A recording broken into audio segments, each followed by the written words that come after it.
Nous vous informons que ce programme est déconseillé aux moins de 10 ans. Hi, I'm Rick from Empire Glass. Un entrepreneur tape à l'œil qui a tout ou presque. Ça se situe entre 10 et 15 millions par an. C'était un endroit superbe, la plus grande maison que j'ai jamais vue. Mais tout ça ne suffit pas. Je lui disais tout le temps, on ne se promène pas avec une mallette remplie de bijoux. Sa vie secrète sordide, Rick avait un autre visage. Il adorait les femmes. conduite au désespoir, à l'aveuglement et à la mort. Il y avait de l'argent, du pouvoir, des bijoux, de la drogue, du sexe. Tout ça dans la même affaire. Une célèbre figure publicitaire dont la dernière vente va virer au désastre. C'est ce que vous allez découvrir dans cet épisode de Crime en haute société.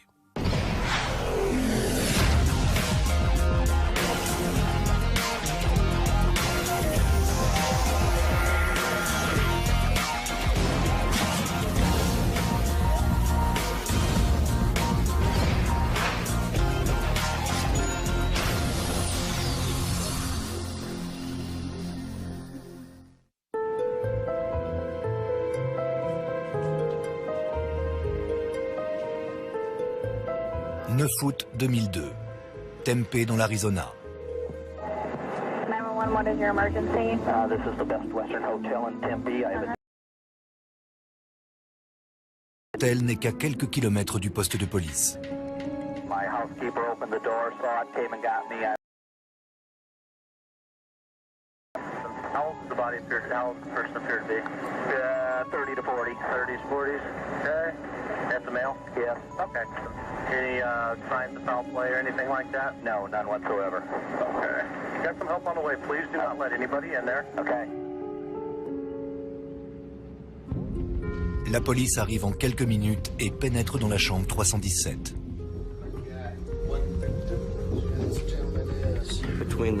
Entre le lit et la commode, il y avait le corps d'un homme de race blanche. À première vue, le client est plutôt du genre à se payer un palace plutôt qu'un hôtel bon marché. On a remarqué qu'il était très bien habillé. Il portait une chemise hawaïenne en soie, un beau pantalon et des chaussures haut de gamme. La police confirme sa mort On a une douille. et découvre une seule douille à quelques centimètres du corps. La personne était allongée face contre terre et avait les mains sous son corps. Alors on ne pouvait pas dire à ce moment-là si c'était un suicide et s'il était tombé sur l'arme. Aidez-moi. Il retourne le corps avec précaution. Ouais, tenez-le. Il n'y avait pas d'arme, ce qui nous a permis de déduire immédiatement qu'il s'agissait d'un homicide.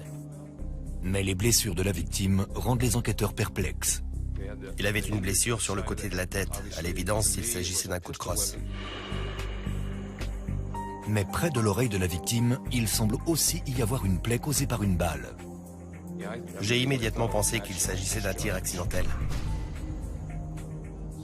La victime présente également une blessure apparente par balle au niveau de la poitrine, mais bizarrement aucune trace de sortie de balle. Avec d'autres enquêteurs et techniciens de la police scientifique, j'ai fouillé toute la pièce à la recherche d'un impact ou d'un fragment de balle qui aurait pu être tiré. Mais rien n'a été trouvé, à part cette seule et unique douille. Il s'avère que les blessures à l'oreille et à la poitrine de la victime résultent de la même balle. Le tireur avait dû appuyer sur la gâchette par réflexe. La balle était sortie et avait pris cette trajectoire, plongeant vers la poitrine. Le cambriolage est donc immédiatement apparu comme un mobile évident. Mais cette théorie ne paraît pas logique. Il avait une énorme bague magnifique à son doigt. On a donc pensé que si ça avait été un vol classique, le malfaiteur aurait voulu prendre ce bijou. Et dans sa poche, un portefeuille rempli de cartes de crédit et de centaines de dollars. L'un des enquêteurs a retiré le portefeuille. On a trouvé sa carte d'identité qui indiquait Charles Richard Jens, ce qu'on n'avait pas remarqué au départ. À ce moment-là, ça s'est clarifié et on a fait le rapprochement. Tout le monde savait qui était cette personne. Ça alors? Ce type est connu. Quelqu'un a remarqué la photo et en regardant le nom, il a dit qu'il pensait que c'était Rick Chance, des publicités pour Empire Glass. Hi, I'm Rick with Empire Glass. Let Empire Glass replace your cracked windshield and we'll still pay up to $100 of your comprehensive insurance deductible. Chance, qui vit dans un manoir de l'enclave de Paradise Valley, est célèbre dans tout le sud-ouest comme représentant publicitaire de sa lucrative entreprise de vitrage automobile. Au premier abord, c'était un simple cadavre dans une chambre de motel. Mais c'est vite devenu une affaire de célébrité qui avait été abattue dans sa chambre. Et à partir de là, le dossier n'a cessé de prendre de l'ampleur. À ce stade, tout le monde a pris du recul pour réaliser ce qui se passait et où cette enquête allait nous mener. On a su tout de suite que ce serait une grosse affaire qui serait fortement médiatisée. Super. Personne ne veut quitter ce monde face contre terre sur la moquette d'un motel. Mais c'est une fin particulièrement pathétique pour un millionnaire du Gotha qui semblait tout avoir. Toutefois, les policiers ont deux questions sans réponse. Pourquoi Chance est-il descendu à cet hôtel? Et surtout, comment l'a-t-on tué? Le personnel de l'hôtel nous a fourni toutes les informations. La liste des résidents, l'heure à laquelle la porte avait été ouverte et fermée, ce genre d'éléments. Chance arrive à l'hôtel à 21h30 la veille au soir.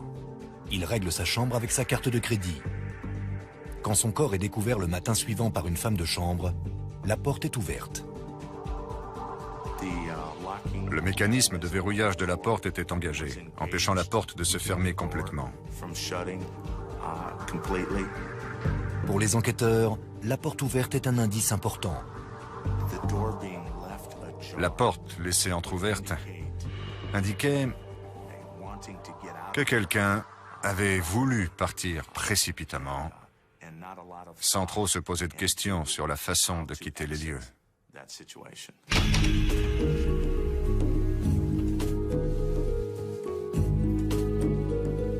Après avoir inspecté chaque centimètre carré de la chambre, la police ne sait que penser. Je n'ai pas vu de bagages dans les parages, pas de sac, rien de ce qu'on verrait habituellement dans la chambre de quelqu'un qui viendrait faire un séjour ou qui s'y installerait. C'était resté bien rangé, propre et ordonné. Avec si peu de preuves matérielles, les enquêteurs n'ont aucun moyen de retrouver la trace du tueur. La première chose que j'ai pensé ce soir-là, c'est que ça allait être une affaire compliquée. Il y avait peu de preuves matérielles sur le lieu du crime, l'endroit n'avait pas été mis à sac, et il n'y avait aucune trace de lutte. Bon, les gars, on a du boulot. Cette enquête était tentaculaire et toutes ces pistes auraient pu nous mener dans des directions complètement différentes. Alors dès le premier soir, je me suis dit que ce serait un long périple.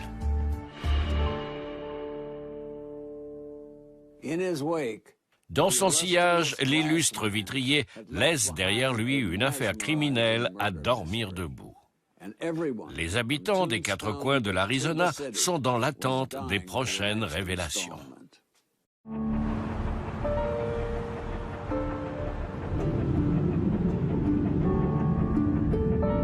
Je préfère vivre dans un climat chaud que dans un climat froid.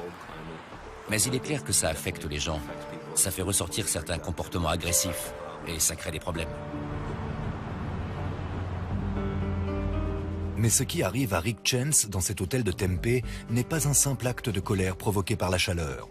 C'est un meurtre de sang-froid.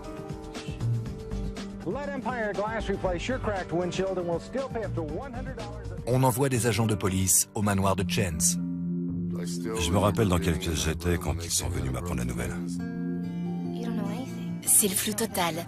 On sait juste que toute notre vie vient de basculer en un instant. La chose qui m'a vraiment marqué, c'est l'expression sur le visage de ma mère. Je l'oublierai jamais. Je revois son visage et j'entends encore ses cris de souffrance dans la pièce.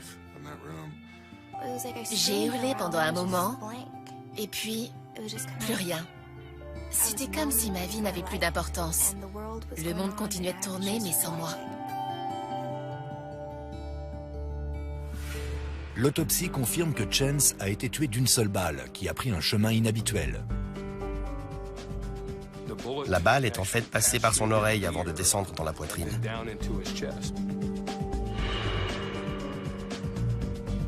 Ce n'était pas sur le côté de la tête, ni directement derrière. Le rapport confirme la première intuition des enquêteurs. Chance a probablement été frappé à la tête avec l'arme, ce qui a fait partir le coup. Il y avait un hématome sous-dural à la tête. Le cercle partait de l'oreille et descendait plus bas, jusqu'à la poitrine. L'arme avait causé un impact. Mais qui a un mobile et la possibilité de l'assassiner? En étudiant les bandes de vidéosurveillance de l'hôtel, les enquêteurs retrouvent l'image de Chance à la réception. J'ai identifié la chemise de cet individu comme étant la même que celle que portait Rick Chance quand je l'ai retrouvé. Et Chance n'est pas seul.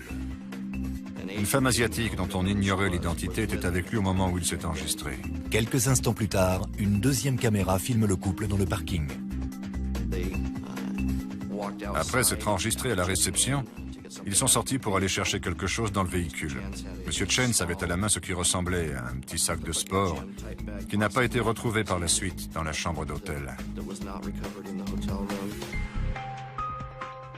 Un millionnaire assassiné, un sac disparu et une mystérieuse compagne asiatique. Cette affaire prend petit à petit des allures de film hollywoodien. Dans l'espoir de trouver le mobile du meurtre, les enquêteurs décortiquent l'histoire de Rick Chance, un homme qui a fait fortune en partant de rien. On a grandi dans une exploitation de coton, tout près de la ville de Maricopa. Je dirais pas qu'on avait la vie dure, mais dès notre jeune âge, on nous a inculqué la valeur du travail, vu qu'on a grandi dans une ferme. Mon père s'assurait toujours de nous assigner diverses corvées. Dans une communauté agricole, les opportunités sont relativement limitées. Rick voulait quitter la ferme. C'était pas vraiment son truc. Très tôt, Rick voit déjà grand. Alors qu'il était très jeune, je me rappelle que la BD préférée de Rick, c'était Richie Rich. Quand j'étais petit, il me disait toujours qu'un jour, il allait devenir millionnaire. Il y croyait vraiment. Vers la fin des années 70, Rick est convaincu qu'il peut réaliser son rêve dans le domaine lucratif du vitrage automobile. Ici, sur les routes, on fait souvent ce qu'on appelle du scellement de fissures. Ça consiste essentiellement à poser une couche de gravier et à la recouvrir d'une sorte de bitume à base de goudron. Pendant cette phase de scellement de fissures, ces gravillons sont propulsés en l'air et il est très courant qu'ils viennent percuter et faire une marque sur votre pare-brise. Avec la chaleur, l'éclat grandit et très vite, votre pare-brise est complètement cassé. Dans n'importe quelle station de lavage de voiture, on vous proposera le plus souvent une réparation du pare-brise. C'est toujours un business en plein essor. Ces dernières années, j'ai fait réparer mon pare-brise plusieurs fois depuis que je suis ici. En 1981, Rick lance Empire Glass avec une accroche astucieuse. Si vous faisiez remplacer votre pare-brise ou n'importe quelle autre vitre de votre voiture, il vous donnait soit un coupon, soit un carnet de tickets que vous pouviez échanger contre un repas gratuit.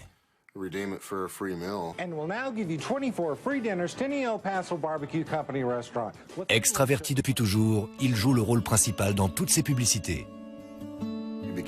Il est devenu célèbre, un visage connu. Ça a été la notoriété. Tout le monde connaissait Rick d'Empire Glass.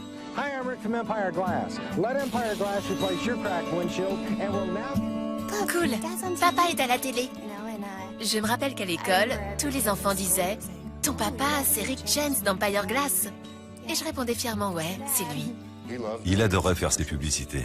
Il était perfectionniste. Je me rappelle que dans les années 80, c'était le type avec les chaînes en or, la chemise ouverte et des bagues à chaque doigt. Je lui disais « Tu plaisantes, c'est de mauvais goût. À quoi tu joues ?» Chaque chaîne de télévision en Amérique a son Rick Chance. Un vendeur tape à l'œil qui parle vite et dont les publicités fantaisistes semblent se graver dans votre subconscient. Qu'on l'aime ou qu'on le déteste, sa campagne est une réussite fracassante. Ces publicités avaient été très efficaces parce qu'elles touchaient l'Amérique moyenne. Qui n'aurait pas envie de se voir offrir des repas gratuits en faisant remplacer son pare-brise? Parfois, j'entendais les gens dire « Tu sais quoi? Ce type offre des repas gratuits. Je vais casser mon pare-brise pour pouvoir manger à l'œil. » Il ne faut pas longtemps pour que Chance transforme son entreprise naissante en une affaire prospère. Je crois que le chiffre d'affaires se situait entre 10 et 15 millions par an. Rick, son épouse et ses enfants emménagent dans un manoir de 900 mètres carrés à Paradise Valley où réside PDG millionnaire, star du divertissement et sportif de haut niveau. Notre maison était immense, tout comme le jardin. Vous savez, quand on a 4 ou 5 ans, on a l'impression qu'il est infiniment grand. C'était superbement aménagé. Tout ce qu'il y avait dans cette maison était de qualité. Il avait fait venir un architecte d'intérieur et tous les deux avaient agencé cette maison avec raffinement. Il y avait beaucoup de voitures. Il avait des voitures allemandes depuis longtemps et il les adorait. Il considérait que c'était la quintessence du luxe. Il fallait toujours que ce soit quelque chose d'unique. Il avait une voiture de luxe anglaise qui était une pièce de collection. Quand il est monté dans cette voiture, il a compris qu'il était au sommet. Il ne manque plus qu'un majordome nommé Cadbury pour que Rick Chance vive à la lettre le rêve de sa bande dessinée. Mais derrière les voitures de luxe et le manoir tentaculaire, la vie privée du magnat du pare-brise commence à se fissurer sérieusement. Pendant les jours qui suivent le meurtre mystérieux de Rick Chance, les enquêteurs poursuivent leurs efforts pour identifier la femme qui l'accompagnait le soir de sa mort. On a fourni les bandes de vidéosurveillance aux médias locaux et l'image de la femme asiatique a été diffusée dans tous les bulletins d'information. Au même moment, ils apprennent que Chance a vécu un incident troublant dans son passé. Un incident qui implique également une femme mystérieuse dans un hôtel. L'avocat de M. Chance a dit que 9 ans plus tôt, il était sorti avec une fille qu'il avait droguée et lui avait volé toutes ses affaires. L'incident conduit à une rupture entre Chance et sa deuxième femme en 1993. Ça a été un divorce hostile, suffisamment pour en faire une piste plausible, du moins quelque chose qu'on se devait d'examiner en tant qu'enquêteur. Chance finit par proposer à sa femme un arrangement généreux qui inclut une succursale prospère d'Empire Glass à Denver. Mais très vite, Rick repasse à l'action.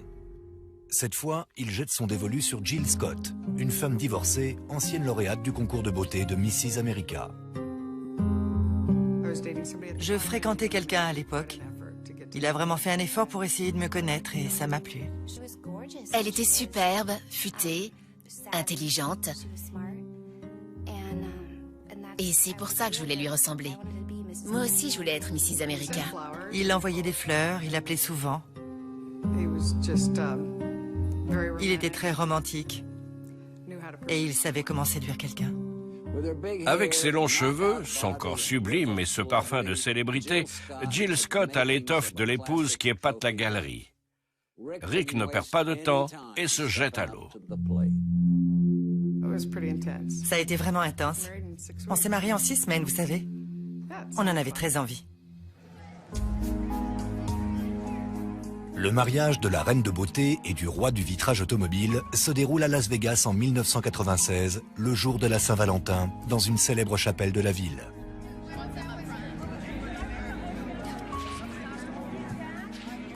Ce jour-là, ni la discrétion ni la tradition ne sont de circonstance. Ça ne ressemblait pas à un mariage. C'était dingue. On est arrivé dans une limousine. Le pasteur était une dame très connue pour marier les gens dans cette chapelle. C'était vraiment de la folie. Et quand on est sorti juste après la cérémonie, un attroupement de photographes nous attendait. C'était juste sur l'avenue principale, avec toutes ces lumières. C'était un peu bizarre.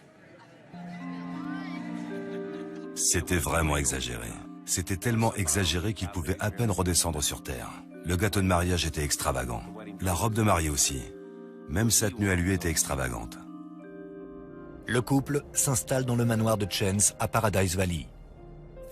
La première chose que j'ai faite quand je l'ai épousé, c'est d'essayer de lui faire changer ses publicités. Mais il a refusé. Je trouvais que ça manquait un peu de piment. Mais la lune de miel est de courte durée. Environ 2 semaines après notre mariage, je me suis rendu compte que ce n'était pas le choix que j'aurais dû faire. Il s'avère que Chance est loin d'être le bonimenteur insouciant qu'il paraît être à la télévision. Quand je l'ai rencontré, il était très religieux. C'est quelque chose qui m'a attiré chez lui parce que j'avais moi-même été élevé dans la foi. Rick était très actif dans son église. Il donnait beaucoup d'argent. Il était très religieux. Toutefois, la dévotion de Rick confine souvent à la névrose. Parfois, il se levait à 4 heures du matin pour lire la Bible pendant 4 heures et il ne voulait pas que je bouge. Selon lui, Dieu lui avait dit qu'il allait sauver des millions de gens de l'Apocalypse et de la fin des temps. Ça revenait souvent. Les enquêteurs apprennent aussi que Rick ne passe pas tout son temps libre à communiquer avec le Seigneur. Rick avait un autre visage, avec un esprit un peu plus affranchi. Peut-être pas aussi conservateur que certains auraient pu le croire. Il adorait les femmes. Il fréquentait les clubs de striptease de la région. Chance est un client régulier de l'espace VIP du cabaret Christie's, où le droit d'entrée s'élève à $300 la nuit.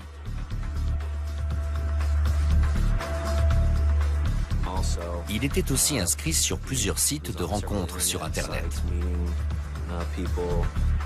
On peut dire qu'il avait une forme de double personnalité, un double visage dans sa façon de vivre sa vie. La nouvelle Madame Chance réalise rapidement qu'elle a été trop vite en besogne. Notre mariage était difficile. Je ne le connaissais pas si bien que ça. Il avait beaucoup de sautes d'humeur. Jill Scott raconte aux enquêteurs que certains jours, son mari semblait profondément déprimé. Un jour, je me suis réveillée et Rick était en position fétale en train de pleurer. Je ne savais pas ce qui se passait et encore moins comment le consoler. D'autres jours, il paraît excessivement euphorique. Il a voulu devenir gouverneur. Il appelait les gens pour leur dire qu'il allait se présenter aux élections. Et puis soudain, d'un claquement de doigts, il a mis cette idée aux oubliettes et il est passé à autre chose. Appelez ça comme vous voulez. Trouble maniaco-dépressif, folie des grandeurs. Toujours est-il qu'à cette époque, Rick Chance n'est pas la personne la plus stable psychologiquement. Une nouvelle aventure commerciale est sur le point de lui redonner un peu de raison d'être. Mais comme la police va vite le découvrir, elle va peut-être le mener à sa mort. En interrogeant Jill, la troisième femme de Rick Chance, les enquêteurs apprennent qu'au milieu des années 80, le roi du pare-brise s'est lancé dans un nouveau projet. Sa propre marque de bijoux. En sa qualité d'entrepreneur hors pair, Rick avait toujours de nouvelles idées à explorer. Son entreprise de pare-brise était florissante.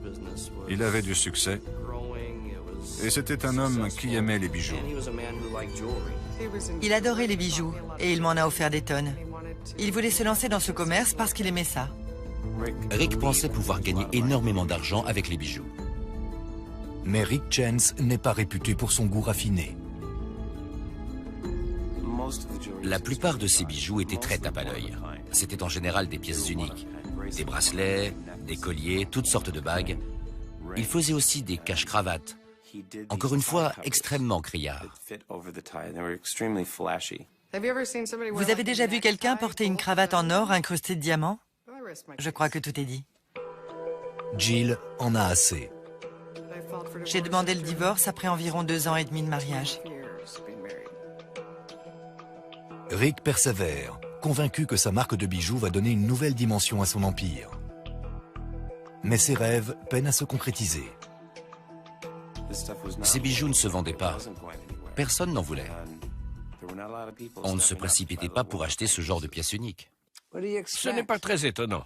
Sa collection de bijoux ressemble aux étalages d'un marché aux puces mexicain. Mais au lieu d'arrêter les frais, Chance tente de ressusciter sa marque de la seule façon qu'il connaisse.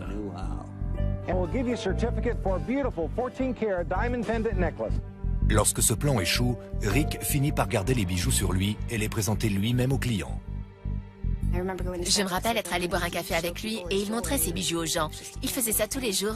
Moi, ça me laissait indifférente. Mais d'autres sont très inquiets du comportement de Rick, qu'ils trouvent fort imprudent. Je lui disais tout le temps qu'il ne pouvait pas se balader avec une valise ou un coffre de voiture plein de bijoux. C'est trop dangereux. Un ami m'a dit avoir croisé Rick dans un bar. Et il disait aux gens qu'il avait plus d'1 million de dollars de bijoux à vendre. C'est vraiment aberrant de dire ça, ça ne se fait pas. Ça tombe sous le sens. Rick fait-il étalage de ses bijoux à des personnes mal intentionnées? Les enquêteurs doivent déterminer si le sac qui a disparu la nuit du meurtre était rempli de bijoux. Mais c'était tout lui. Il n'avait peur de rien. En tout cas, je ne l'ai jamais vu avoir peur. Malgré des ventes médiocres, Rick est déterminé à faire marcher son nouveau projet, même si cela implique de demander de l'aide à l'extérieur. Il avait récemment rencontré 2 hommes d'affaires de la côte Est. Ils allaient l'aider à faire connaître sa marque. Les enquêteurs examinent le passé des associés de Chance. Leurs antécédents étaient louches. L'un avait fait faillite plusieurs fois et l'autre était un avocat qui avait été radié du barreau. Mais alors que les enquêteurs vérifient les alibis de ces hommes, une avancée majeure survient. Un informateur identifie la femme que Rick Chance a rencontrée. On a obtenu des informations disant qu'elle vivait dans la région de Phoenix. Cette femme s'appelle Brandy Hungerford. On a appris que Brandy était une stripteaseuse de la région et qu'elle travaillait au cabaret Christie's à Phoenix.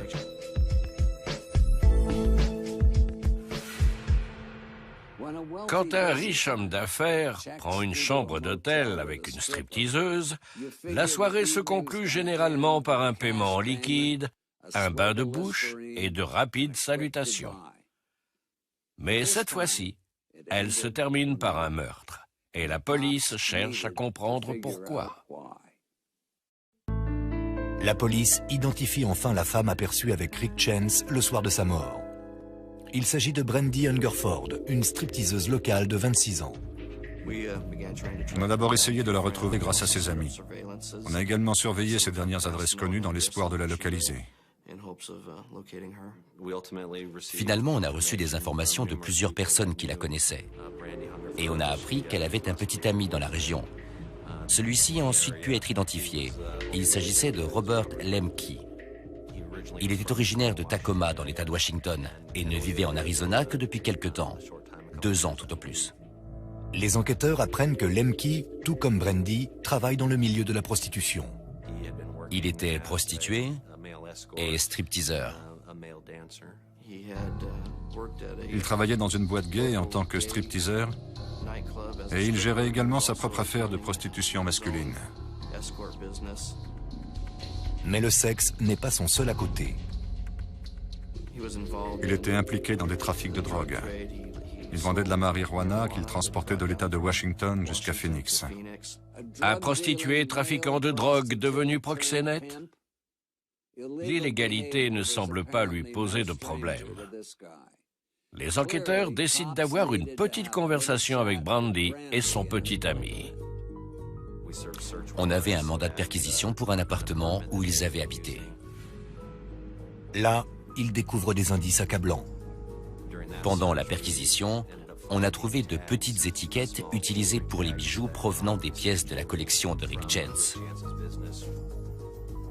Grâce à une amie de Lemke, les enquêteurs obtiennent une piste pour localiser leur suspect. Elle nous a dit qu'elle avait parlé à Robert au téléphone et qu'il se trouvait actuellement à Tacoma, dans l'État de Washington. Les enquêteurs localisent l'appel et retrouvent la trace du couple dans un appartement de Tacoma. Une semaine après le meurtre de Rick Chance, Brandy Hungerford est arrêtée.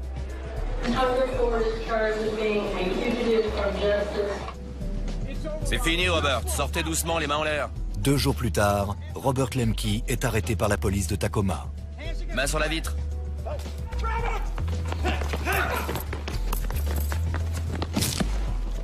Sa fuite est terminée. Lemke est menotté et emmené en prison.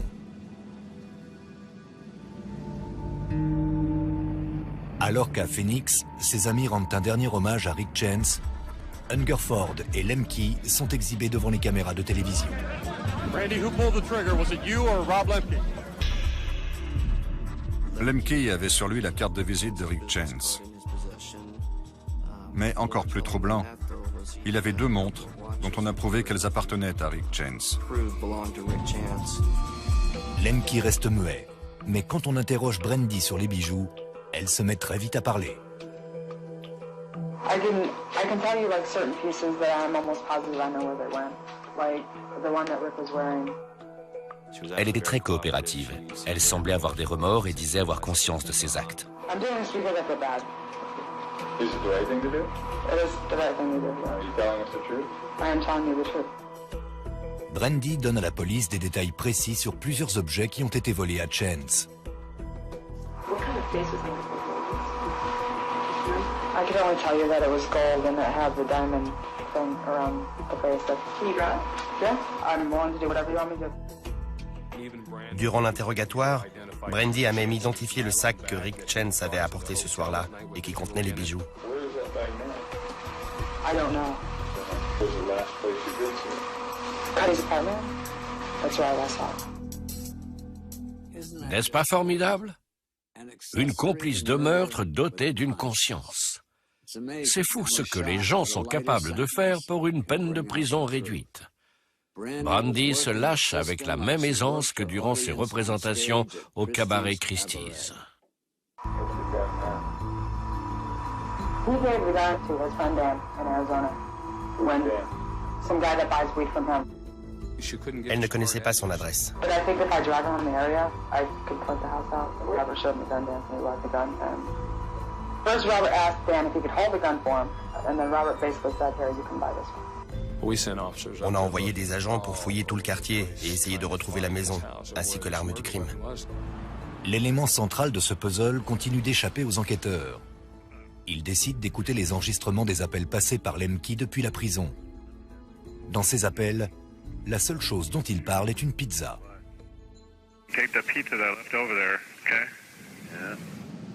Les enquêteurs, perplexes et frustrés, obtiennent enfin un coup de pouce. J'ai reçu un appel d'un avocat qui n'avait rien à voir avec l'affaire, mais dont le client avait des informations. L'informateur mène Larry Baggs directement au coursier de Robert Lemke. J'ai dit, je sais que Lemke est venu ici et qu'il t'a donné quelque chose. Il m'a répondu, oui, il m'a donné une arme, cachée dans un carton de pizza. L'étrange appel de Lemke depuis sa prison est enfin clair. Quand Lemke a passé son coup de fil en parlant de pizza, j'imagine qu'il a dû se croire malin.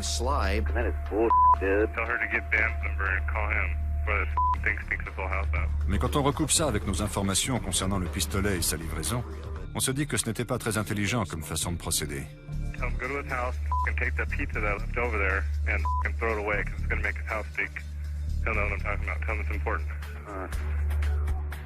Les enquêteurs effectuent une analyse balistique de l'arme et de la balle retrouvée dans le corps de Rick Chance.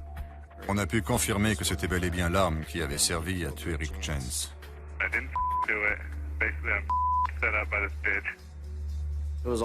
Autant dire que c'était des aveux. C'était génial. Parce qu'il n'avait absolument aucune raison de parler de ça, si ce n'est pour se débarrasser de l'arme du crime, comme on le pensait. Brandy et Robert, son petit ami bisexuel, pensaient manifestement pouvoir cacher leur crime et narguer la police. Mais cet espoir s'envole aussi vite que leur en jugement, et Brandy promet de tout dévoiler. Fin 2007, soit plus de 5 ans après la mort de Rick Chance, l'accusation ouvre le procès contre le meurtrier présumé avec l'aide de son témoin clé, Brandy Hungerford. The plan was that Robert was going to rob this guy. The plan was to rob him all along.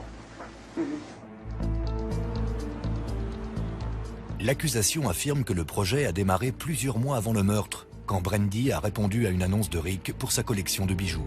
How many times did you meet with Rick and have a little date in this plan to get him to like you before the night at the hotel? I've met Rick 4 times. Okay. So as you're dating him, what purpose are you serving? I'm serving to get him to like me. Okay. Lors de leur 5e rencontre, Brandy prévoit de lui proposer une affaire. La soirée devait commencer par un dîner au restaurant. Ils devaient ensuite se rendre dans un hôtel où se trouvaient des amis de Brandy qui souhaitaient voir sa collection. Ces amis allaient soi-disant bientôt se fiancer et ils voulaient acheter des bagues de fiançailles. Mais c'est un piège. En fait, il n'y a jamais eu d'amis qui se fiançaient. Ces prétendus acheteurs n'existaient pas. Il n'y a que Brandy et Rick qui quittent sa résidence vers 18h ce soir-là. Il m'a dit qu'il sortait, qu'il devait aller à un rendez-vous et qu'il rentrerait plus tard. Je l'ai embrassé et je lui ai dit qu'il sentait bon.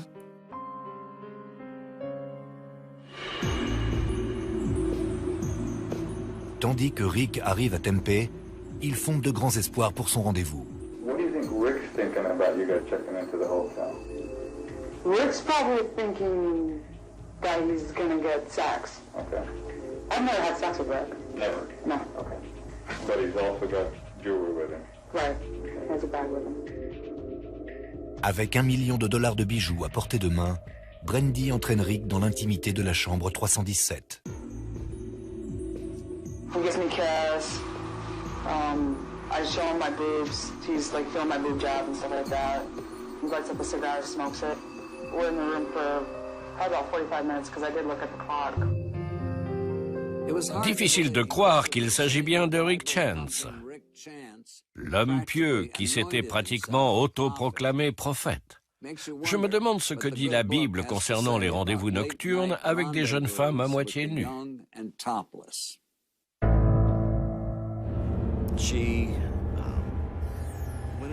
Elle est allée dans la salle de bain et elle a appelé Robert sur son portable pour lui indiquer dans quel hôtel et dans quelle chambre il se trouvait. Robert told me I'm right here. He never told me exactly where he was.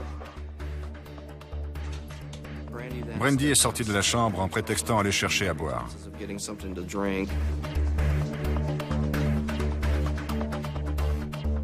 La caméra de surveillance du couloir filme Brandy près du distributeur de boissons. I step out of the hallway. I see Robert down at the other end of the hallway. Robert asks me what room we're in. I point and tell him it's that one right there. La même caméra de surveillance filme un homme dans le couloir à peine quelques minutes plus tard. Il correspondait parfaitement aux caractéristiques physiques de Robert Lemke. Lemke se dirige vers la chambre 317 où le travail de Brandy est terminé. Elle l'a suivi de loin dans le couloir. Elle s'est cachée dans une alcôve et a vu Lemke mettre une cagoule et entrer dans la chambre. Monsieur Chance était sur le lit, en train de se détendre. Et un inconnu a déboulé dans sa chambre avec une cagoule et un pistolet. But I stand there, not even a minute. I'm just fidgeting around. And at some time I hear a pop, and it scares me. It sounded like a gunshot.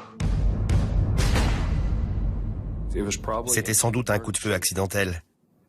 Si sa victime ne pouvait pas l'identifier, pourquoi la tuer? Il portait une cagoule, il aurait pu le ligoter et partir. Robert Lemke avait déjà été impliqué dans des braquages comme celui-là auparavant. Et il n'avait jamais tué personne. Je crois donc que sa réelle intention était uniquement de commettre le braquage. Aux États-Unis, la loi dit que si vous commettez un braquage et que quelqu'un est tué, même involontairement, c'est un meurtre. Après le coup de feu, Brandy se précipite hors de l'hôtel en direction de la voiture de Lemke. So you go to the car and you're waiting. How long do you wait? I wasn't even there a minute. And what happened? Robert comes up to the passenger side, opens the door and gets in. Does he have anything with him? He has the black bag that Rick walked into the hotel room with.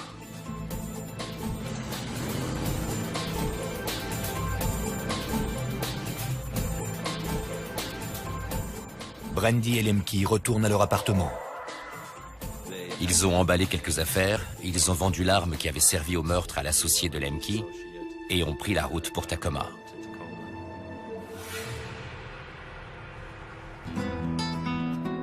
Dénoncé par son ancienne petite amie, Robert Lemke plaide coupable. Il a été condamné à perpétuité, avec une peine de 25 ans incompressible pour le meurtre, ainsi qu'une peine de 32 ans pour le vol des bijoux.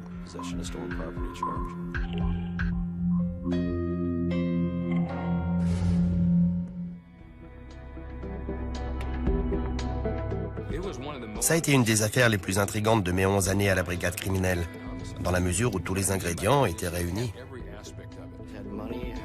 Il y avait de l'argent, du pouvoir, des bijoux, de la drogue, du sexe. Tout ça dans la même affaire. La première chose qui me vient à l'esprit quand je pense à mon père, c'est qu'il était fort. Et il était grand. Il était gentil. C'était mon meilleur ami. Je n'avais jamais peur avec lui. C'était mon père. Et je voulais juste qu'il soit fier de moi.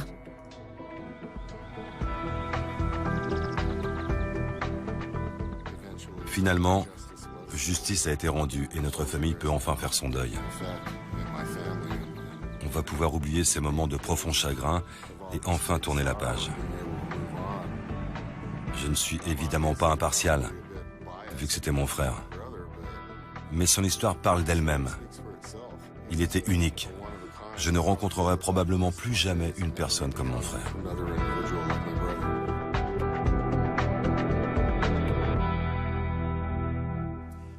On dit que l'addiction du vendeur est aussi puissante que celle de n'importe quel toxicomane. Et au final, ce besoin de vendre a été fatal à Rick Chance. Cet homme si désireux de vendre ses bijoux s'est fait dépouiller de tout ce qu'il possédait, y compris de sa vie. C'était Dominique Dunne. Merci de nous avoir suivis.